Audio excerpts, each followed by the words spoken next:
नमस्कार, स्वागत है आपका हमारे YouTube चैनल अवन थॉट स्टडी पॉइंट पर। हम लोग कल पढ़ चुके हैं वल्लभाचार्य के बारे में। हम वल्लभ संप्रदाय को पढ़ रहे थे और वल्लभ संप्रदाय के साथ साथ हमने वल्लभाचार्य को पढ़ लिया है।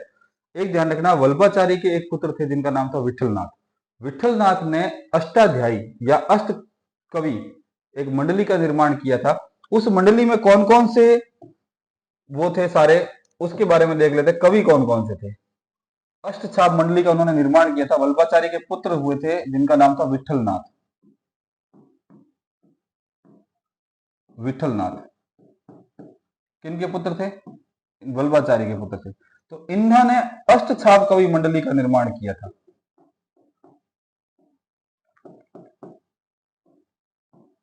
इसके अंदर 8 कवि कौन कौन से थे उनके बारे में चर्चा कर लेते हैं।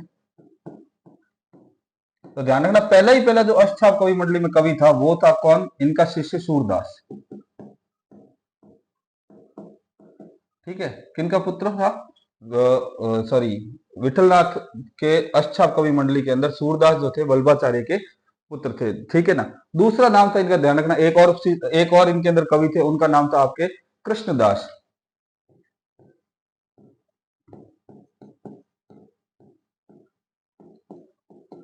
कृष्णदास, ठीक है। और एक कवि था जिनका नाम था नंददास।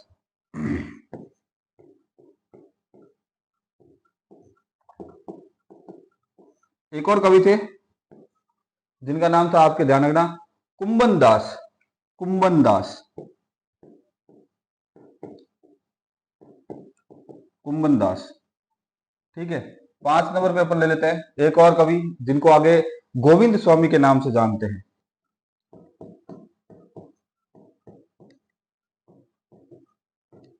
गोविंद स्वामी।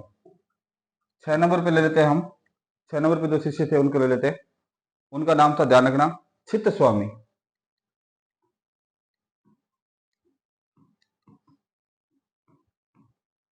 चित्त स्वामी। 7 नंबर पे जो शिष्य थे उनको ले लेते हैं अपन, चतुर्भुज दास।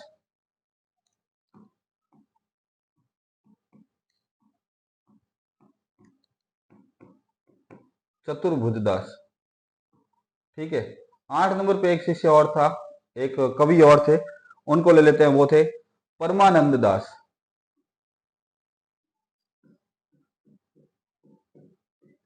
परमानंद दास। तो ये स्क्रीनशॉट ले लीजिएगा। ये कल का टॉपिक था, कल के टॉपिक के साथ में थे, शायद उस टाइम लिखवाने भूल गए थे। विठलनाथ जो थे वो वल्लभाचार्य के पुत्र थे। इन्होंने अष्टछाप कवि मंडली का निर्माण किया था, जिससे प्रभावित होकर अकबर ने इनको 2 गांवों की जागीर दी थी, एक गोकुल की और एक जेतसर की जागीर दी थी। ये अष्टछाप कवि मंडली के अंदर 8 कवि थे। कौन कौन से? सूरदास, कृष्णदास, नंददास, कुंभन दास, गोविंद स्वामी, चित्त स्वामी, चतुर्भुज दास और परमानंद। स्क्रीनशॉट ले लीजिए इसका फटाफट।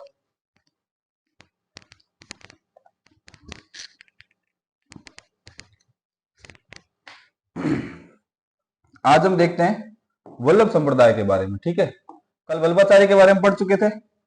आज हम ले लेते हैं वल्लभ संप्रदाय के बारे में कि वल्लभ संप्रदाय क्या है और कैसे है।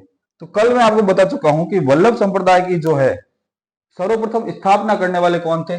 स्थापना स्थापना किसने की?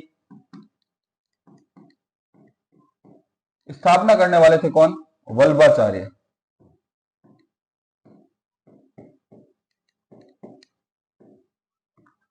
वल्लभाचार्य थे, ठीक है ना। आपको तस्वीर के अंदर वल्लभाचार्य दिख रहे होंगे, यहाँ पे वल्लभाचार्य की तस्वीर लगी हुई है। ये वल्लभाचार्य जो थे इन्होंने सर्वप्रथम किसकी स्थापना की थी? वल्लभ संप्रदाय की स्थापना की थी। अपने ही नाम से वल्लभ संप्रदाय की स्थापना करते हैं। ध्यान रखना, वल्लभ संप्रदाय की इन्होंने जो पहले मुख्य पीठ बनाई थी उसके बारे में चर्चा कर लेते हैं।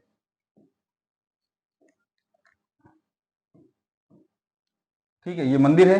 ठीक है, इस मंदिर को श्रीनाथ मंदिर के नाम से भी जानते थे।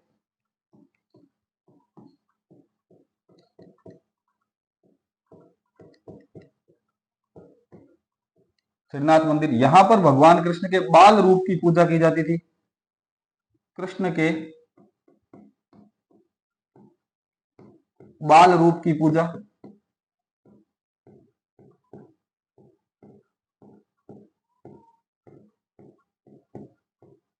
ठीक है, आगे देखिए, ये यहां पे जो पूजा की जाती थी वो की जाती थी दिन में 8 बार।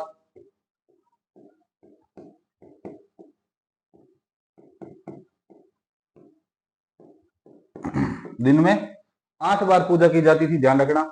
और एक ध्यान रखना, ये वल्लभ संप्रदाय की प्रमुख पीठ थी।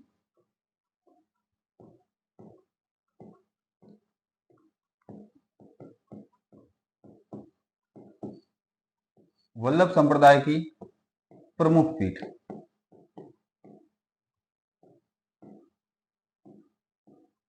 कहां पर स्थित थी? ध्यान रखना, ये वल्लभ संप्रदाय की प्रमुख पीठ जो थी वृंदावन के अंदर।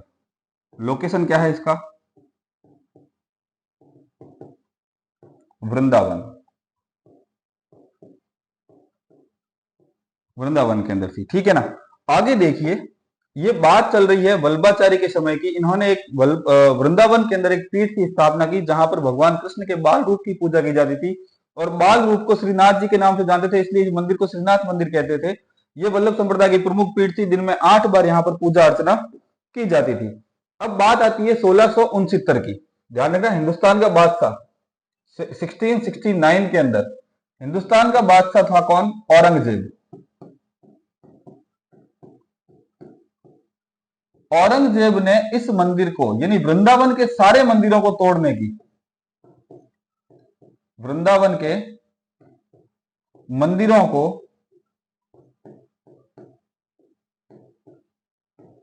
तोड़ने का फरमान जारी किया, तोड़ने का फरमान जारी किया।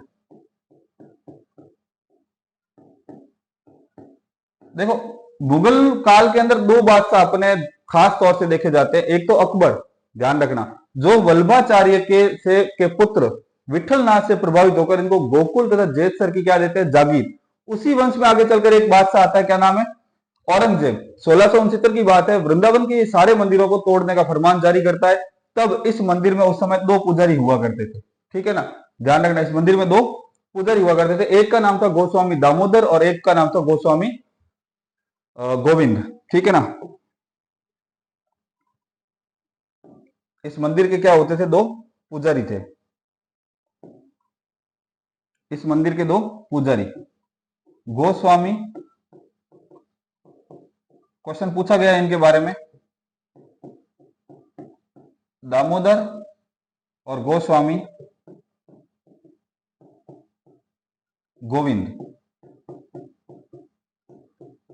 जब इसने आदेश जारी किया, किसने? औरंगजेब ने, तब ये दोनों जो पुजारी थे इस मूर्ति को लेकर यहां से निकल गए। इसके बारे में अपन आज आगे चर्चा करते हैं, तब तक इसका एक स्क्रीनशॉट लीजिए फटाफट।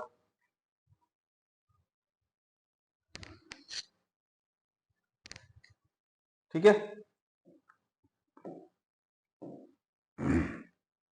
अब अपन दामोदर और गोविंद से चर्चा करनी स्टार्ट करेंगे वापिस। देखो कि मंदिर था, वापिस मैं मंदिर बना देता हूं छोटा सा। यहां पे ये मंदिर था, ठीक है, वृंदावन के अंदर।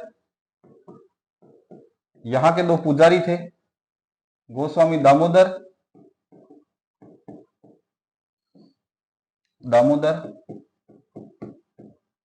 और दूसरा पुजारी था गोस्वामी गोविंद। ये दोनों क्या थे? पुजारी।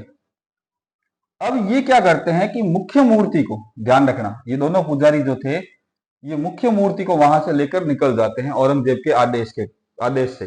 तो इनको पता चलता है कि औरंगजेब से टक्कर लेने वाला उस समय में 2 ही शासक थे, एक तो मारवाड़ का और एक मेवाड़ का। मारवाड़ का था कौन? जसवंत सिंह प्रथम।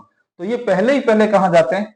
मारवाड़ जाते हैं, ठीक है, ध्यान रखना। कहां गए ये? मारवाड़ आ गए। मारवाड़ का शासक कौन था? जसवंत सिंह प्रथम।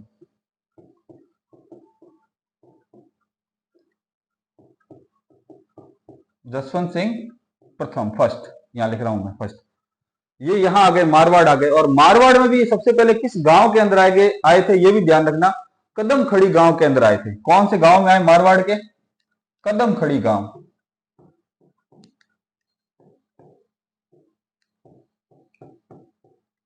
सर्वप्रथम ये किस गांव में पहुंचते हैं? मारवाड़ के कदम खड़ी गांव के अंदर पहुंचते हैं। उस समय जो है जसवंत सिंह जी जो थे, ये जसवंत सिंह जी दक्षिण अभियानों में व्यस्त थे। दक्षिण में किसके साथ व्यस्त होंगे उस समय? ध्यान रखना, दक्षिण में शिवाजी के साथ व्यस्त थे। दक्षिण में शिवाजी के साथ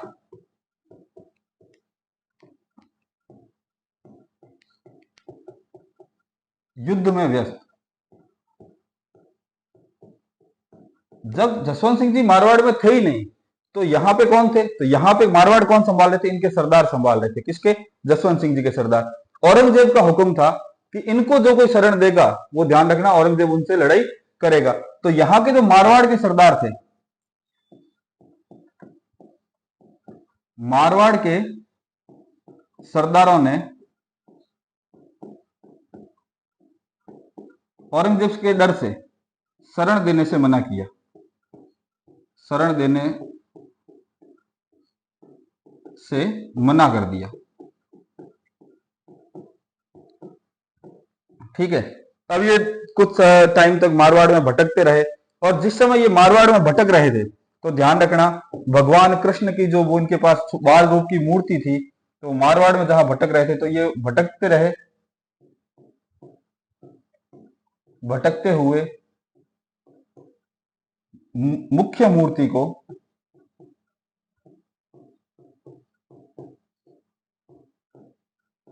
हवेली में रखते थे। हवेलियां बनी हुई थी, तो हवेली में रखते थे।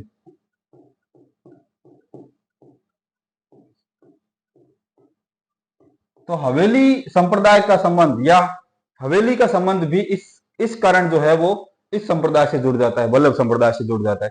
अब ये कुछ टाइम भटकते रहे। एक बार वापिस से समझ लीजिए, वृंदावन में 1669 के अंदर औरंगजेब ने वृंदावन के सारे मंदिरों को तोड़ने का आदेश दिया। तब गोस्वामी दामोदर और गोस्वामी गोविंद जो थे, वो दोनों इस मूर्ति को, मुख्य मूर्ति को मंदिर से लेकर कहां आ गए? मारवाड़ आ गए। मारवाड़ के किस गांव में सबसे पहले आए? कदमखड़ी गांव के अंदर आए। उस समय मारवाड़ में शासन किसका था? शासन जसवंत सिंह जी प्रथम का था।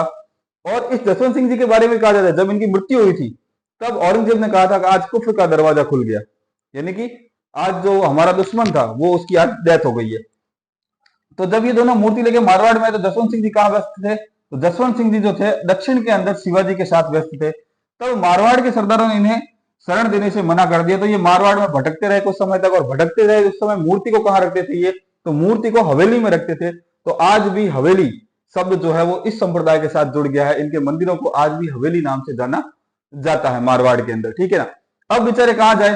तो ये ध्यान रखना कि यहां से वापस प्रस्थान करते हैं और किसके पास चले जाते हैं?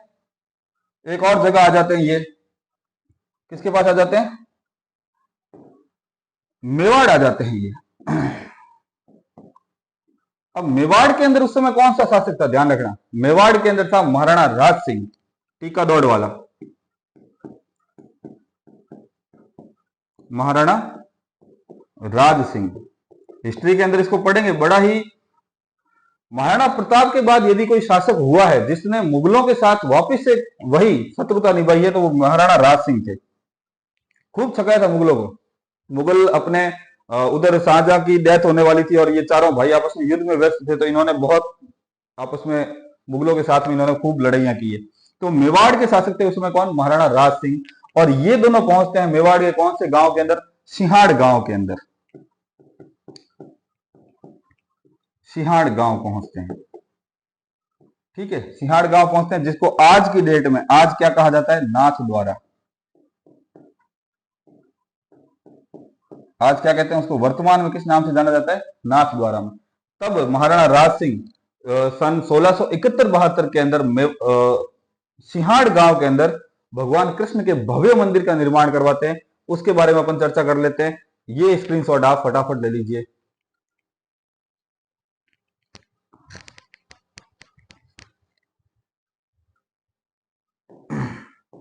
अब ये मेवाड़ आ चुके हैं। मेवाड़ में नाथ द्वारा मंदिर बन चुका है। अब नाथ द्वारा मंदिर के ऊपर अपन पूरी पूरी जानकारी लेंगे। ठीक है।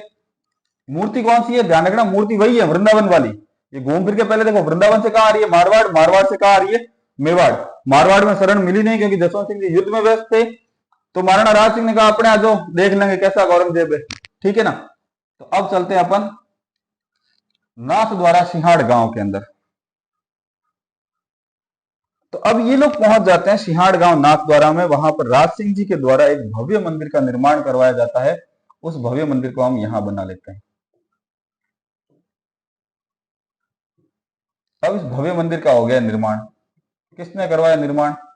तो ध्यान रखना, राज सिंह, महाराणा राज सिंह ने निर्माण करवाया। तो पहले लिख देते हैं निर्माण,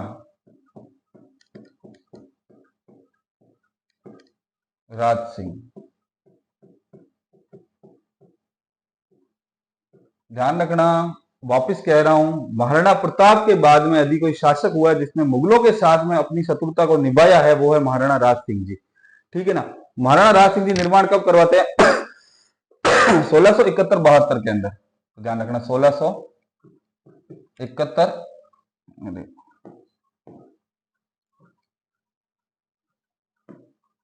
1671-72 में इस मंदिर का क्या होता है? निर्माण होता है। ठीक है ना।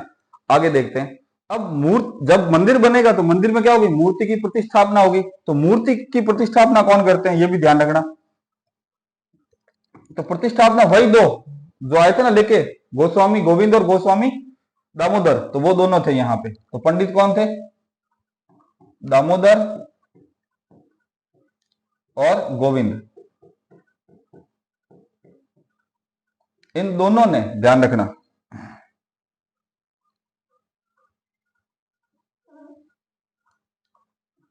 दामोदर व गोविंद, इन दोनों ने क्या की है? मूर्ति की प्रतिष्ठापना की। ठीक है ना। अब इन दोनों ने मूर्ति की प्रतिष्ठापना कर दी। यहां पर भी क्या है? ध्यान रखना, मूर्ति कैसी है? भगवान कृष्ण के बाल रूप की पूजा, कृष्ण के बाल रूप की पूजा, वही सेम ही है मूर्ति तो। और पूजा कितनी बार? दिन में 8 बार। ठीक है, दिन में 8 बार। ये बातें कॉमन ध्यान रखना, इससे डायरेक्ट क्वेश्चन पूछे जाते हैं। अब पूछ लिया जाता है कि ये मंदिर स्थित कहाँ है? तो सिंहाड़ गांव मैंने आपको बता दिया। ठीक है ना। अब सिंहाड़ गांव में भी ध्यान रखना, ये मंदिर हल्दी घाटी के किनारे स्थित है। एक नदी निकलती है यहां से, बनास नदी निकलती है। एक और जगह है, ध्यान रखना, NH कौन सा ये निकलता है? बताओ फटाफट। तो यहां से निकलता है NH 8 के किनारे स्थित है, के किनारे। ठीक है ना। ये ध्यान रखना, हल्दी घाटी भी इसके पास में ही है, बनास नदी भी इसके पास में ही है, NH 8 भी इसके पास से होकर गुजरता है। ये तीनों चीजें इसकी ध्यान रखना, हल्दी घाटी, बनास और NH 8 के बारे में। वर्तमान समय में वल्लभ संप्रदाय की प्रमुख पीठ है, ये भी ध्यान रखना। वर्तमान समय में वल्लभ संप्रदाय की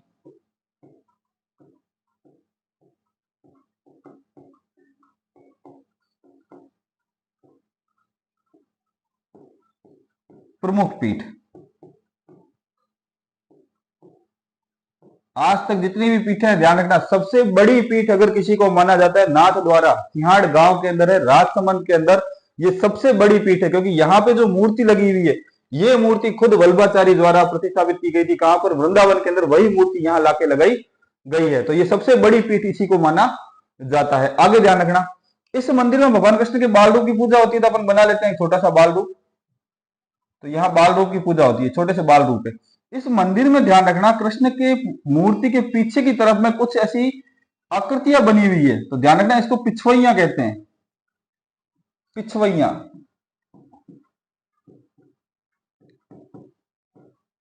पिछवैया या सांझी का संबंध इसी मंदिर से, इसी मंदिर से। ठीक है ना। पिछवैया सांझी का संबंध जो है वो इसी मंदिर से। यहां ध्यान रखना, एक मेला भरता है, मेला।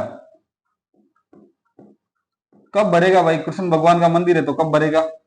बताइए फटाफट। तो कृष्ण भगवान का मंदिर है तो मेला यहां भरेगा कृष्ण जन्माष्टमी को, भाद्रपद कृष्ण जन्माष्टमी। कृष्ण कृष्ण जन्माष्टमी को यहाँ क्या भरता है? मेला भरता है। ये ध्यान रखना। ठीक है ना। और एक ध्यान रखना, यहाँ पे एक उत्सव मनाया जाता है।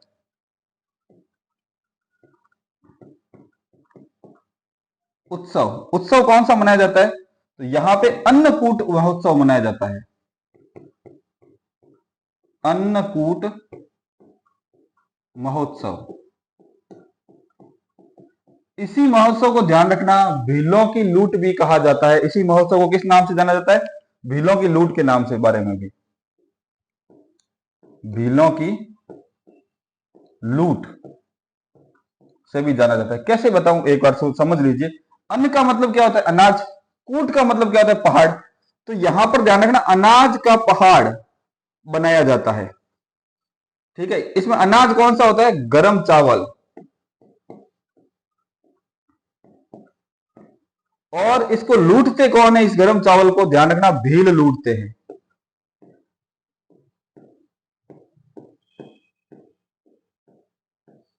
ठीक है ना, इसको लूटते कौन है? भील लूटते हैं।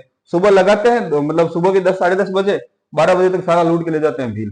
तो ये अन्नकूट महोत्सव भी यहां मनाया जाता है, जिसको भीलों की लूट के नाम से भी जाना जाता है। एक श्रीनाथ जी के बारे में ध्यान रखना। चलो पहले एक बार स्क्रीनशॉट ले लो फटाफट, फिर लिख पाता हूं आगे।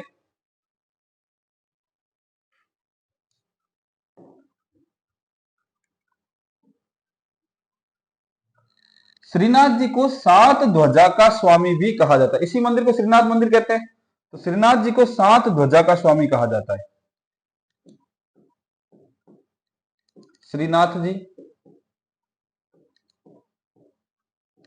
इनको क्या कहा जाता है? सात ध्वजा का स्वामी,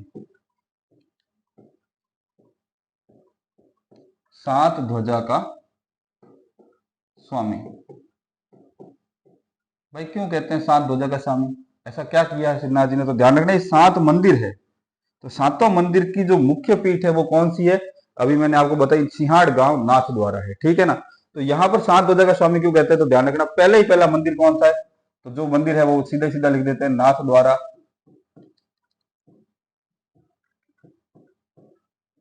मंदिर। पहले मंदिरों को लिख लेता हूं फिर आपको बताता हूं कहां कौन सा मंदिर। ठीक है, फिर है द्वारकाधीश मंदिर,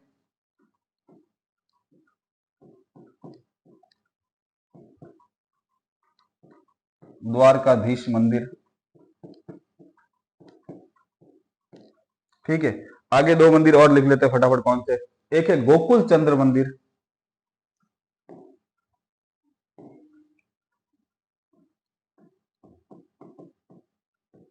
गोकुल चंद्र मंदिर। ठीक है, और चौथे नंबर पे एक मंदिर और है, जिसको कहते हैं मदन मोहन मंदिर,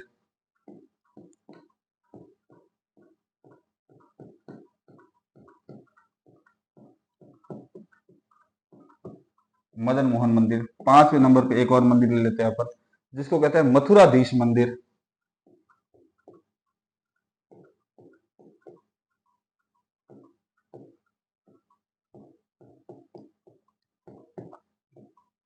ये ध्यान रखना, ये पांच मंदिर कहाँ हैं?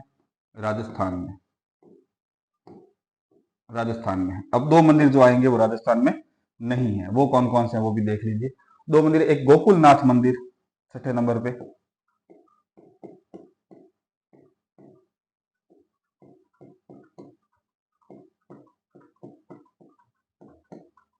और 7 नंबर पे आ जाएगा आपके एक मंदिर और, जिसको कहते हैं बाल कृष्ण मंदिर,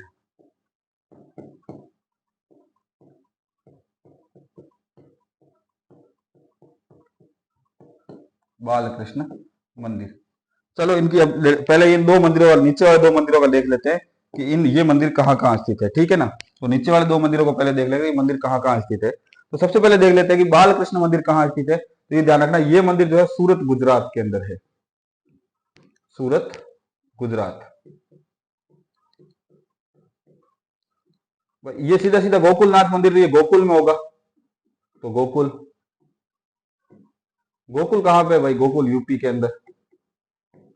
ठीक है ना, तो ये दो मंदिर जो है वो राजस्थान से बाहर है, बाकी पांच मंदिर सारे राजस्थान के अंदर है। कहाँ कहाँ है वो भी देख लेते हैं। ठीक है ना, पहला ये मंदिर है नाथ द्वारा मंदिर। ये मैंने आपको पहले बता दिया, गांव का नाम भी लिखवा चुका हूं मैं। तो ये मंदिर कहाँ स्थित है ध्यान रखना, सिंहाड़ गांव राजसमंद,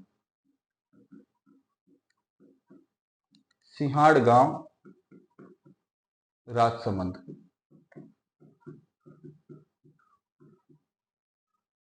ठीक है, ये भी मंदिर कहाँ स्थित है? कांकरोली राजसमंद के अंदर।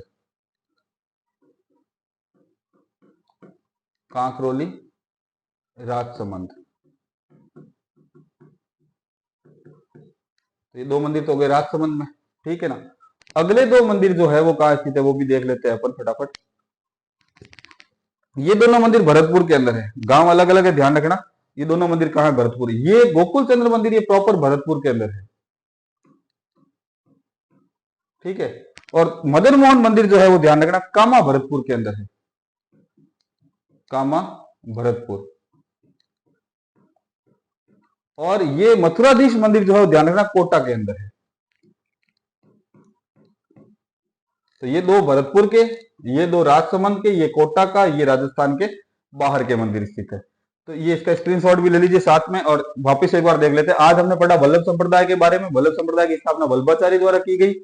मंदिर की इन्होंने स्थापना की कहां पर? वृंदावन के अंदर। उसी को सिद्धनाथ मंदिर के नाम से जाना जाता है। वहां पर दिन में 8 बार भगवान कृष्ण के बाल रूप की पूजा होती थी। और उसी को वृंदावन मंदिर को ही भगवान ये वल्लभ संप्रदाय की प्रमुख पीठ के नाम से जाना जाता था। 1669 यानी 1669 के अंदर औरंगजेब ने वृंदावन के सारे मंदिरों को तोड़ने का आदेश दे दिया। तब वहां के 2 पंडित थे, वहां के 2 पुजारी थे, जिनका नाम था गोस्वामी दामोदर और गोस्वामी गोविंद। ये मूर्ति लेकर कहा चले गए? मारवाड़ चले गए। मारवाड़ के अंदर सबसे पहले पहुंचते हैं कदमखड़ी गांव के अंदर। और मारवाड़ में उस समय शासन था जसवंत सिंह प्रथम का, ठीक है ना। तो जसवंत सिंह प्रथम जो थे खुद जो थे वो दक्षिण के अंदर शिवाजी के साथ में युद्ध में व्यस्त थे, तो वो उस समय मिल नहीं पाए उनसे। और वहां के सरदारों ने उन्हें शरण देने से मना कर दी। क्यों कर दी? कि औरंगजेब ने फरमान जारी किया था कि इनको अगर मूर्ति के साथ में कोई शरण देगा तो सीधा सीधा दिल्ली से टक्कर लेने के लिए तैयार रहे। वे उस समय भटकते रहे मारवाड़ के अंदर और भगवान कृष्ण के बाल स्वरूप मूर्ति को हवेलियों के अंदर रखते थे। तो हवेली शब्द जो है, यहाँ 3 शब्दों का भी ध्यान रखना। कृष्ण भगवान से संबंधित 3 शब्द भी है, उनका भी ध्यान रखना आप। पहला शब्द है हवेली। तो हवेली का अर्थ क्या है? यहां पर हवेली का अर्थ है मंदिर, ठीक है ना। हवेली का अंदर क्या है? मंदिर। पुष्टि मार्ग शब्द सुना है आपने, बार बार आता है। पुष्टि का अर्थ क्या होता है? पुष्टि का अर्थ होता है कृपा होना, ठीक है ना। कृपा, पुष्टि का अर्थ क्या? कृपा होना। और एक शब्द और है झांकी, कि कृष्ण की झांकी। झांकी का अर्थ क्या है? दर्शन। तो ये बार बार शब्द आते रहेंगे इस वल्लभ संप्रदाय के अंदर, तो इन शब्दों का ध्यान रखना, ठीक है ना। तो ये वहां चले गए, हवेली में रखते थे, वहां भटकते रहे मारवाड़ के अंदर, मूर्ति को हवेली में रखते थे, इसलिए हवेली संप्रदाय भी इस नाम से जुड़ गया, ठीक है ना। फिर ये वहां से कहा चले गए? मेवाड़ के अंदर आ गए। वहां महाराणा राज सिंह का शासन था और महाराणा राज सिंह बिल्कुल मुगलों के खिलाफ थे। महाराणा प्रताप के बाद जब मैं हिस्ट्री पढ़ाऊंगा तो उनके बारे में बहुत अच्छी जानकारी दूंगा आपको। फिर वहां पर सिंहाड़ गांव के अंदर नाथ द्वारा मंदिर बनाया गया। मंदिर के बारे में चर्चा कर चुके हैं। और श्रीनाथ जी को 7 ध्वजा का स्वामी कहा जाता है। कौन कौन सी 7 ध्वजाएं हैं ये देख लीजिए। पहला श्रीनाथ नाथ द्वारा मंदिर जो सिंहाड़ गांव राजसमंद में है। द्वारकाधीश मंदिर जो कांकरोली राजसमंद में है। गोकुल चंद्र मंदिर जो भरतपुर के अंदर है। मदन मोहन मंदिर जो कामा भरतपुर में है। मथुराधीश मंदिर जो कोटा के अंदर है। गोकुलनाथ मंदिर जो गोकुल यूपी के अंदर है। बालकृष्ण मंदिर जो सूरत गुजरात के अंदर है। और 3 ये शब्दों की शब्दावली को याद ध्यान में रखना आप। इसी के साथ हमारे YouTube channel oven thought study के साथ में बने रहिए। लगातार आप कमेंट करते रहिए, लाइक करते रहिए। धन्यवाद।